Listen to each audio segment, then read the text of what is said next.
ይህ ዝግጅት ጀዋርና ሞት የተፋለሙባቸውን አጋጣሚዎች የሚያስቃኝ ነው። ቀዩን ታጋይ ሞት እንዴት እየፈተነ እንደተው ለመታደም ደቂቃዎችን እዚህ ቤት ውስጥ መድቡልን። በጠቅላይ ሚኒስትር አብይ አህመድ ሰሞንኛ መግለጫዎች፣ ቃለ ምልልሶችና የውይይት መድረኮች ንግግሮች ላይ ሁሉ ቀበሌ አስተዳድሮ የማያውቅ እየተባለ የሚተቸው ጀዋር በእርግጥ 2010 ዓ.ም ላይ አመጣሁት የሚለውን ለውጥ ከማሳየቱ በፊትና ከዚያም በኋላ ምን አይነት የፈተና ጊዜያትን እንዳለፈ ለመረዳት ይህ ዝግጅት ይጠቅማቸዋል። እንሆ ወደ ጀዋር ሲራጅ መሐመድ ዘብሔረ ኦሮሞ ዓለም ዘልቀናል። ጀዋር እና ሞት ፊት ለፊት ሲተያዩ እንደኖሩ ራሱ ጀዋር ለደረጀ ኃይሌ በውብ ቃላቶች አቆንጅቶ ነግሮታል። ጋዜጠኛው ዳጎስ ያለ ገንዘብ አውጥቶ ወደ ኬንያ በመብረር ባነጋገረው ጊዜ ካነሳቸው ልብ ሰቃይ ነገሮች አንዱ በሃጫሉ ሁንዴሳ ግድያ ሰሞን የከፈን ጨርቅ አዘጋጅቶ ሞትን ይጠባበቅ እንደነበር ያወጋበት ይጠቀሳል።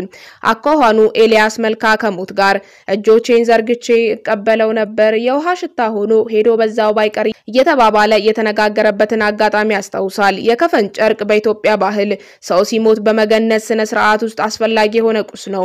በአንድ ወቅት ይህንን ጨርቅ ገዝቶ ትራሱ ላይ ካስቀመጠው ጀዋር በእርግጥም ከሞት ጋር የተፋጠጠበት አፍታ ነበር ማለት ነው። በእድል ይሁን በትግል ባይታወቅም ግን በዚያቸው 2012 ሰኔ ወር አድናቂዎቹ ጃ የሚሉት ፖለቲከኛው ጀዋር ሳይሞት የሱ ወዳጆች ሀጬ የሚሉት ሃጫሉ ሁንዴሳ ተገደለ። ያ ግድያ እንዲታሰር ምክንያት የሆነለት ጀዋር ከዓመት በላይ ማረሚያ ቤት በመደበቅ ሚሊዮኖች አለቁበት የተባለውን የሰሜኑን ጦርነት አምልጦታል። ከዚያ ጦርነት ተርፈው ከነጀዋር ጋር ታስረው ከሰነበቱ የዘመኑ አነጋጋሪ ፖለቲከኞች መካከል አሮጌው ስብሃት ነጋና የዛሬው አማጺ እስክንድር ነጋ አሉበት። ጀዋር ለሞት ከቀረበባቸው አጋጣሚዎች መካከል ጥቅምት 2012 ዓ.ም ላይ የሆነው ይጠቀሳል። ያኔ ፖለቲከኛው ጠባቂዎች የተነሱ ብሎ እሪያለም በአንድ ሌሊት እንደ አይኑ ብሌን ይመለከተ የነበረው ቄሮ ዘመቻውን አጣጣፈው። ንጉሱን ከሞት ሊታደግ እንደተሰባሰበ ይገልጽ የነበረው ወጣትም መንግስትን ጫና ውስጥ ለመክተት አስቦ ከባድ ግጭት ቀሰቀሰ። በዚህ የተጋጋለ ስሜት ጠቅላይ ሚኒስትር አብይ አህመድ ያመኑት ብቻ ወደ 84 ሰው ተገደለ። አብይ በዚያ መግለጫቸው ከሟቾቹ ሁሉ የኦሮሞ ቁጥር ይበልጣል ብለዋል። ጀዋር በዚያች ቀውጢ ቀን ቤቱ ቁጭ ብሎ ያድኑኛል ያላቸውን የኦሮሞ ወጣቶች በስልኩ ብቻ ይመራቸው እንደነበር ቤተልሔም ታፈሰ የኤልቲቪ ሚስጥሮቼ ያለችው መጽሐፏ ላይ አስፈራለች። በዚያች ቀውጢ ቀን የኦሮሞ ሽማግሌዎች ሁሉ ተሰባስበው በጀዋር ቤት ተገኝተው ነበር። ቤቲ የኤልቲቪዋ እንደምትለው ከሆነማ በቅርቡ አባ ዶላር መባል የጀመሩት ቄስ በላይም ገላጋይ ሆነው በጀዋር እልፍኝ ታይተዋል። ለዛሬው የዶላር ማጭበርበር ወንጀለኛ ቄስ በላይ ግን የኦሮሞ አባገዳዎች የመናገር እድል ሲከለክሏቸው ከቤቲ መጽሐፍ ላይ አንብበናል። ጀዋር ይህ ሁሉ ሲሆን ከስልኩ ጋር ነው። ቀና ብሎ እንኳን በአባገዳዎችና በቄሱ መካከል የሚደረገውን ፍጥጫ አይመለከትም። የሆነው ሁሉ ሆኖ አንዲት የቅርቡ ሴት ተቆጣውና ከስልኩ ላይ ቀና ይላል። ጠቡ በሱና በሽመልስ አብዲሳ መካከል መሆኑን ገልጾ የኦሮሚያ ክልል አስተዳዳሪውን ቢሮአቸው ሄዶ እንደሚያገኛቸው ቃል ሲገባ የተወጠረው ስሜት ይተነፍሳል። እናም ያቺ ለሞት ተጠጋሁባት ብሎ የሚገልጻት ዕለት ጠባቂዎቹን መልሶ በማግኘትና ደህንነቱን በማረጋገጥ አለፈች። የሰኔ 2012 ክስተት ይህ ከሆነ ከ9 ወራት በኋላ የሚመጣ ነው። ሃጫሉ ሁንዴሳ በአንዲት ሰኞ ማታ ልክ 3 ሰዓት ገደማ ተገደለ። ኢትዮጵያ ተረባበሸች። ከሰዓታት በኋላ ሊከወን ጊዜ ተይዞለት የነበረው የኢትዮጵያ ግብጽ እና ሱዳን የታላቁ ህዳሴ ግድብ ድርድርም ተረሳ። አንድ ለቤታችን የሆናል ማስተንተኛቸውን ያጋሩ ኢትዮጵያዊ የዚያ ምሽቱ ድርሰት ጻፊ የግድቡ ነኛ ተደራዳሪ ግብጽ ናት ይላሉ። ጀዋር ደግሞ ከዚያ ቀደም ብሎ ከአዱ ሬዲዮና ቴሌቪዥን ጋር ባደረገው ሙግት ህዳሴ ግድቡን አስመልክቶ የሚነሳበትን ትችት አስተባብሎ ነበር። የግድቡ ጉዳይ የአባቱ ስም መሐመድ ከመሆኑ ወይም አለመሆኑ ጋር የሚገናኝ ሳይሆን የላይኛው ተፋሰስ ልጅ ከመሆኑ አንፃር መታየት አለበት ብሎ ተከራክሯል። ጀዋር በጊዜው በግብጽ ወጥመድ ውስጥ አልገባም። ማለትም ኢትዮጵያውያን የሚወዱትን አባይንም ሆነ በተለይ አማሮች የሚዘምሩላቸውን ዳግማዊ አፄ ሚኒሊክን በክፉ አላነሳም። ሃጫሉ ሁንዴሳ ግን ከረጅም ዝምታ በኋላ ቴሌቪዥን ላይ ታየ። የተለየም ባይሆን ብዙ የኦሮሞ ልጆች በዳግማዊ ሚኒሊክ ላይ የሚያነሱትን ቅሬታ አንጸባረቀ። በግብጽ አሊያም በሌላ ሴረኛ ወጥመድ ገባ ማለት ነው። በዚያኛው ሰሞን የአሃዱ ቴሌቪዥን ቃለ መጠይቁ ላይ ጀዋርና ቤቱ የነበሩበትን ድባብ በመጽሐፍ መልክ ያስነበቡን የአሃዱ መድረክ አዘጋጆች ሱራፌል ዘላለምና ሊዲያ አበበ ናቸው። እነርሱ ኢትዮጵያ የተቃርኖ ሙክራብ ብለው በሰየሙት መጽሐፋቸው ላይ ወደ ጀዋር ቤት ለቀረጻ ሲሄዱ የነበረውን ጥብቅ ፍተሻ ጠብሰቅ አድርገው ገልጸውታል። ቤቱ ሲገቡም ዙሪያው በእኒያ ጠብደል ጠባቂዎች ተከቦ የሆነ የሚያስፈራ ነገር እንደነበር አክለዋል። በዚያ መጽሐፍ ገጾች ውስጥ ያለው ጀዋር ታላቅ ትጥቅ ትግል የሚመራ እንጂ ሰላማዊ ታጋይ ለዚያው መሃል ቦሌ ላይ የሚኖር የተቃዋሚ ፖለቲካ ፓርቲ ሰው አይመስልም። ጀዋር በተለይ በ2012 ሙሉ ዓመት ውስጥ በሞትና ህይወት መካከል ባለችው ቀጭን ክር ላይ የሚረማመድ ሰው ነበር። ይህን አገላለጽ ተጨባጭ ለማድረግ አሁንም ቤቱ ድረስ ገብተው ትልልቅ የቀጥታ ስርጭት ማስተላለፊያ ዕቃዎችን ጥደው ይጠይቁት የነበሩት ያዱ ጋዜጠኞች የገጠማቸውን እናውጋችሁ። ሊዲያ እና ዘላለም እንደሚሉት ከሆነ በቃለ መጠይቁ መሃል ያዱ የፌስቡክ ስርጭት ተቋረጠ። በዚህ አደባባይ ይመለከቱት የነበሩ አድናቂዎቹ ልጇ ወጣ ብሎ እንደቀረባትና ተንጫጩ። ነገሩ በጣም ሲያሰጋ ጀዋር ራሱ በዚያችው ዝነኛ ፌስቡክ ገጹ ቀርቦ ደህና ነኝ አለሁላችሁ አላቸው። ይህ በሆነ በጥቂት ሳምንታት ውስጥ የሚወዱት ጃዌ የሚሉት አማጺ እስር ቤት ወረደ። ጀዋር ሊታሰር እጁ ከመያዙ በፊት ሊገደል ይችል እንደነበር በግለ ታሪኩ ላይ እንዲህ ሲል ጽፏል። በአጫሉ አስከሬን ሽኝት ውዝግብ የተነሳለት የዚያኔው የአዲስ አበባ ከንቲባ ታከለ ኡማ ና በመኪናዬ አብረን ሄደን ፍሪጅ እናምጣለኝ ለኔም የሆነ ባለስልጣን ነገሮች ወዴት ያመሩ እንደሆነ የሚጠቁም መልእክት ልኮልኝ ስለነበር ታከለን ያስደነገጠው ጉዳይ ገባኝ። እኔን ከዚያ ግቢ አስወጥቶ ህይወቴን ለማዳን እንዳሰበ ብረዳም አብሬው መውጣቱ እኔንም እሱንም ለአደጋ እንደሚያጋልጥ ስለጠረጠርኩ አይ አንተ ራስህ ሂድና አምጣ አልኩት። ታከለ በወጣ በደቂቃዎች ውስጥ የሀገር መከላከያ ሰራዊት ወታደሮች መተው አስከሬኑን አምጡ አሉን። ይሄው ውሰዱ አልኳቸው። ሲደርሱ መሬት ላይ ተቀምጬ ነበር። ሲላኩ የጠበቁት ሁኔታና ባይናቸው ያዩት ነገር የተለያየ ሆኖ ስላገኙት ግር እንዳላቸው ከፊታቸው ገጽታ ይነበባል። አስከሬኑን አንሰጥም የምንል መስሏቸዋል። እዚያ የነበረው አዛዡ በያዘው ሬዲዮ እንደተባለው አይደለም ብሎ በአማርኛ ሲያወራ ሰማው። አዛዡን በእጄ ጠራሁትና ምን ነው ችግር አለ እንዴ ብዬ ስጠይቀው ያገታችኋቸው የመንግስት ባለስልጣናት የት ናቸው አለኝ። ያገትነው ባለስልጣን የለም ከንቲባ ታከለ ኡማ እዚህ ነበር እሱም አሁን ወጣ አልኩት። አዛዡ አሁንም ከፊቱ ላይ ግራ መጋባት ይታያል። በሬዲዮ ተናግሮ ተመለሰ። ይህ በእንዲህ እንዳለ ተጨማሪ የኦሮሚያ ፖሊስ ልዩ ኃይል መጥቶ የመከላከያ ወታደሮችን ስለከበበ የከፋ ውጥረት ተፈጠረ። 3 የታጠቁ ኃይሎች ተፋጠጡ። የሀገር መከላከያ ሰራዊት፣ የኦሮሚያ ፖሊስና የኔ ጠባቂዎች። 3ቱም መሳሪያቸውን ባቀባበሉበት ድንገት ሊታኮሱ ስለሚችሉ የሰራዊቱን አዛዥ ጠርቼ ይህ ፍጥጫ አስፈሪ ነው። ድንገት አንድ ጥይት ከተተኮሰውላችንም ማለቃችን ነው። ስለዚህ አንተ ወታደሮችን አስወጣ እኔም የሚጠብቁኝ ልጆች ትጥቅ አስፈታለሁ። ከዚያም የኦሮሚያ ፖሊስ ሁኔታውን እንዲቆጣጠር እናደርጋለን አልኩት። እሱም ተስማምቶ ሄዶ በሬዲዮ ከተነጋገረ በኋላ ኃይሉን ከኛ ራቀ። የኦሮሚያ ፖሊስም ከቦ ይጠብቀን ገባ። ቀጥሎ አንድ የኦሮሚያ ፖሊስ አዛዥ መጥቶ በቁጥጥር ስር አውሏቸው ተብለናል አለ። ምንም ችግር የለውም ወዲ ተጠጋና እንነጋገር ብየው ፈራ ተባያለ ወደ መኪና ይዤው ገባው። አታስብ የሚጠብቁኝ ልጆች አስፈታለሁ አንተ ተረጋግተ ፖሊሶቹን አረጋጋ አልኩት። ወዲያው የጥበቃዎቹ አዛዥ የሆነው ጌቱ ተረፈን ጠርቼ የታጠቀውን መሳሪያ ለፖሊስ አዛዡ እንዲያስረክብ አደረኩኝ። እሱም በስሜት እያለቀሰ ሰጠው። የሌሎቹንም ልጆች መሳሪያ ተቀብለ ለፖሊስ ስጣልኩት። ከዚያም እኔና በቀለ ከፖሊስ አዛዡ ጋር በኔ መኪና መሄድ ስንጀምር ሐምዛ ቦረና ከጀዋርና ከበቀለ አልነጠልም በማለቱ ፖሊሶቹን ለምኖ ተቀላቀለንና እዚያ ግቢ ውስጥ ወዳለው የኦዴፓ ቢሮ አመራን።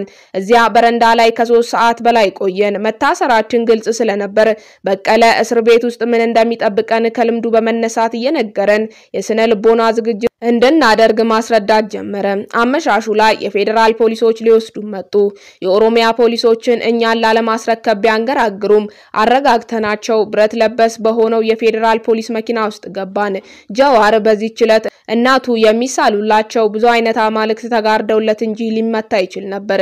ከነገራችን ጋር እናቱ ለተለያዩ አማልክት እየተሳሉ ዛሬ እንዳደረሱት ለአብይ ነገርኳቸው ብሎ የጻፈልን ራሱ ነው። አልጸጸትም የተባለው መጽሐፉ ላይ እንደሚገልጸው ከሆነ ጠቅላዩ ፖለቲካውን ተነግድ አሉኝ ይላል።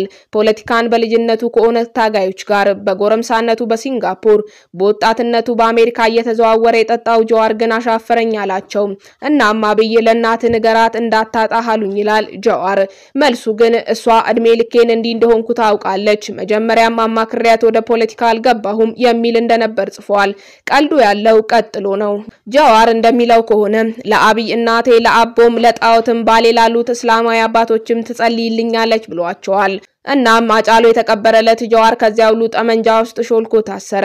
ሞትን ግን አመለጣት። አምጸናል አሳምጸናል ሲል በኩራት የሚናገረው ጀዋር እስር ቤት ገብቶ ደግሞ ለሞት በተጠጋ ሁኔታ ውስጥ ተገኘ። ለዚህ አጋለጠው ከ40 ቀን በላይ ምግብ ሳይቀምስ የሞከረው አድማ ነው። የዚህ አድማ ምንጩ ኮሎኔል ገመቹ አያና ተበደሉ የሚል ነበር። እናም ጀዋር በጣም ተራበ። የኢትዮጵያና የኦሮሞ ዝነኞች ሁሉ ተሰባስበው ምግብ እንዲበላ ለመኑት። ሳምንትን ከተሻገረ ምግብ አድማው በኋላ ከሞት ያተረፈውን ምግብ ቀመሰ። ከሞት ጋር ሰላምታ እየተለዋወጡ ይለያዩ እንደነበረ ማስታወሻው ላይ አስፍሯል።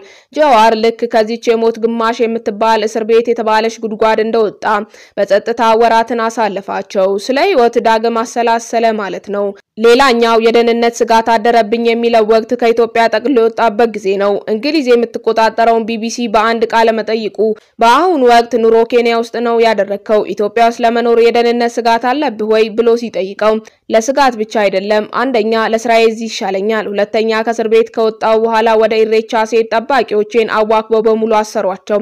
ከዚያ ከብዙ ሰዎች ጋር ከፓርቲ ሰዎችም ጋር ስንወያይ በወቅቱ የነበረኝ አቋም ምንድነው? ምንም ቢሆን በኔ ምክንያት አሁን ባለው ሰዓት ላይ ችግር መፈጠር የለበትም የሚል ነበር።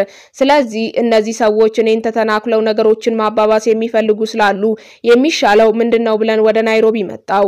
ግን ሁሌ እዚህ አልኖርም፣ አውሮፓ ነው የምሰራው። አውሮፓ ብዙ ጊዜ መላለሳለው፣ ግን ናይሮቢ ውብ ስፍራ ነች፣ አያስቀናም በማለት መልሷል። አጃቢዎቹ መታሰራቸው የደህንነት ስጋት ፈጥሮበት ነበር ማለት ነው። ጀዋር በናይሮቢ ሰላም ላይ ያሳየውን ቅናት በጋዜጠኛው ላይ ሊያጋባበት ያሳየው ፈገግታ ሳይበርድ ቢቢሲ ሌላ ዘገባ ይዞ ወጣ። ዘገባው በናይሮቢ ሊካሄድ የነበረው የጀዋር መጽሐፍ ምርቃት በደህንነት ስጋት ምክንያት ተሰረዘ የሚል ነበር። ጀዋር ውብ ስፍራ ነች ባላትና ደህንነቴን ትጠብቃለች ብሎ በተመካባት ናይሮቢ ሆኖም የደህንነት ስጋት እንደሚንጠው የታወቀው የመጀመሪያውን ቃሉ በዘገበበት ቢቢሲ በኩል መሆኑ ምናልባትም አስገራሚ ነበር። እንኳንስ እንደ ጀዋር ያሉ ስልጣን ያልቀመሱ የተለየ ዓለም አቀፍ ዕውቅና የሌላቸው ወትሮ ጦር ሲመሩ ያልነበሩ ፖለቲከኞች እንደ መንግስቱ ኃይለማርያም ያሉ እልፍ ያዙ የነበሩ ባለብረት መዳፎችም ከግድያ ሙከራዎች አላመለጡም። በኮሎኔል መንግስቱ ኃይለማርያም ላይም ዚምባብዌ ድረስ እየተገኙ የግድያ ሙከራ ስላደረጉ ኃይሎችና ስለ ግድያ ሙከራዎቹ በዝርዝር ከራሳቸው ከባለ ድመት ነፍሱ የቀድሞ ርዕሰ ብሔር አንደበት የቀዳውት ነው ብሎ ያስነበበን ይታገሱ ጌትነት ነው። ይታገሱ ጌትነት ገበየው ኮሎኔል መንግስቱ ኃይለማርያም የስደተኛው መሪ ትረካዎች ሲል ባስነበበው መጽሐፍ ላይ ገንሂል በተባለው ቅንጡ የሐራሬ መንደር የሚኖሩት መንጌ 3 ጊዜ ሊገደሉ ተሞክሮባቸው ተርፈዋል። እንዲህ ያለውን የግድያ ሙከራ ህወሓትና ሻቢያ እንደተነሰሱት ያየሰው ሽመልስ ጎቲም ሲሞን ሲል በሰየመው ፖለቲካዊ ልቦለዱ ላይ አንጸባርቋል። መንጌ ግን ያን ሁሉ ሞት አልፈው እነሆ በወጣትነታቸው ባያምኑበትም እዚያ ያደረሳቸውን አምላካቸውን ወደማይታወቀው ዓለም እስከሚወስዳቸው እየጠበቁ ነው። እናም ለጀዋር የገዳዮቹ ክንድ ካልዛለለት ብሎም ንቀው ካልተውት በስተቀር ኬንያም ሆነች ለንግድ መላልስባታለው ያላት አውሮፓ ከሞት የሚታደጉት ቦታዎች አይደሉም። ህይወቱን ለማቆየት እንደለማ መገርሳ ዝምታ የተሻለው አማራጭ ሆን ነበር። ጀዋር ግን መረሳት አይወድም። ለዚህም ይሆናል ተቃዋሚዎቹ ከበቡሽ ይሉታል። የጀዋርን የእስር ቤት ሁኔታ በሁለተኛው መጽሐፉ 5 ጉዳይ የነገረችን ቤተልሔም ታፈሰ መረሳትና እንደሌለ መቆጠር ህይወቱን አስጠልቶት እንደነበረ ትገልጻለች። ቤቲ በዚህ መጽሐፏ ላይ ጀዋርን እስር ቤት ልትጠይቀው ሄዳ የተነጋገሩትን እንዲህ አስፍራዋለች። ፌስቡክ ላይ ስለኛ ማን ይጽፋል ብሎ ሲጠይቀኝ ማንንም አይጽፍም አልኩት። ይህን ንግግር እንደ መርዶ ቆጥሮት ይሁን አይሁን አላውቅም። ተስፋዬስ ብሎ ጠየቀኝ። ተስፋዬ የቱ? ተስፋዬ ገብረአብ ስለኛ ይጽፋል አይጽፍም? አለቃውን ይፈራላ አለ በቁጣ። ኢሳያስም ማለቱ ነው። አለቃው ይቆጣዋል፣ እንዴት ይጽፋል? ቤቲ ታፈሰ የራሷን አስተያየት እንዲህ ትቀጥላለች። አንድ ሰው ስለሱ ባለመጻፉ ጀዋር ምን እንደተሰማው ባላውቅም አንድ ነገር ግን ገባኝ። ሰዎች ስለሱ እንዲጽፉና እንዲያስቡ ይፈልጋል ማለት ነው። ውጪ እሱ ተረስቶ ህይወት መቀጠሉን እንዴት እንደተቀበለው አላውቅም፣ ግን ገብቶታል። በእርግጥም ደራሲው ስብሐት ገብረ እግዚአብሔር እንዳለው ነው። ሞት ማለት የኖሩ በሰዎች ውስጥ መረሳት ነው። ከዚያም በቀር እንደ ጀዋር ላለ ከኦነግ ታጋዮች ጋር ሳለ ጀምሮ እስከዛሬ ከሞት ጋር ለሚፋለም ሰው ይህንን ያህል አሳሳቢ አይመስልም።